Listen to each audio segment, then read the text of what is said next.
This is Matt. Matt is a young cyclist. Matt is currently the 100th best cyclist in the world. He has been hovering around this position for the last year.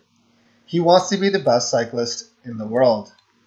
Matt has the ideal body type and respiratory capacity for cycling.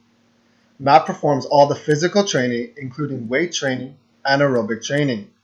This is intended to increase his power output and aerobic capacity to improve his cycling time. Matt also performs high altitude training. This training has been found to affect the composition of blood in athletes by increasing red blood cell and hematocrit volumes. The Tour de France is 3 months away, but in the preliminary races he still can't crack the top 50, and his time remains the same without decreasing. Although all his hard work, Matt continues to fail.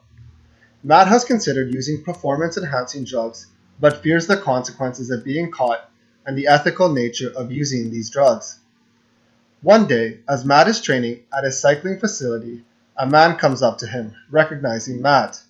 "Hey, you're Matt," he says. "You're one of the top cyclists in the world, right?" The man tells Matt about the majority of his competition using techniques of blood doping.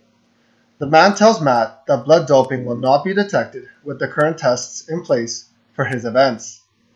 Blood doping is the use of techniques and/or substances to increase one's red blood cell mass and hematocrit volumes with the intention of an increased oxygen transport to muscles that increase both stamina and performance.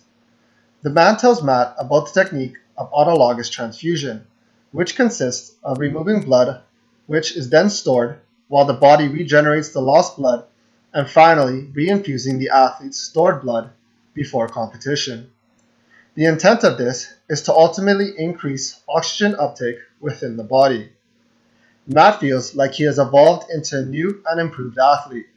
He feels as fast as a bunny, and he is now winning all his races. Matt now realizes how many of his competitors are also using similar doping techniques and does not even feel as though he is breaking the rules. Life is great for Matt. Months down the line, Matt gets asked by the World Anti-Doping Agency to do a new drug test before the biggest race of his life. This is known as the ELISA test, also known as enzyme-linked immunosorbent assay. This test detects the presence of a particular antibody in the blood of an individual by binding to antigens. When Matt gets his results, he is shocked to be informed that he has been disqualified from the race and suspended from further participation in the sport. Although the suspension seems as a major consequence for blood doping, Matt also puts his health at risk. The consequences include polycythemia or erythrocytosis, which is a condition of increased red blood cells and increased blood viscosity, higher blood pressure and extra workload, and a higher risk of thrombosis and myocardial infarctions. It is currently unknown the exact number of athletes that have used blood doping in competition because of the lack of detection and the lack of self-report from the athletes.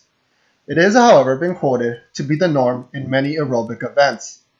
As hard as people are working for the World Anti-Doping Agency to maintain the highest quality of detection, there are people working equally as hard to get athletes through these detection processes. Athletes have and will continue to look for athletic advantages over their competition to climb the ladder of their respective sports. This is especially the case when athletes rely on their performance to reach fame and fortune. Blood doping in the world of sports should not be performed due to ethical reasons as well as health.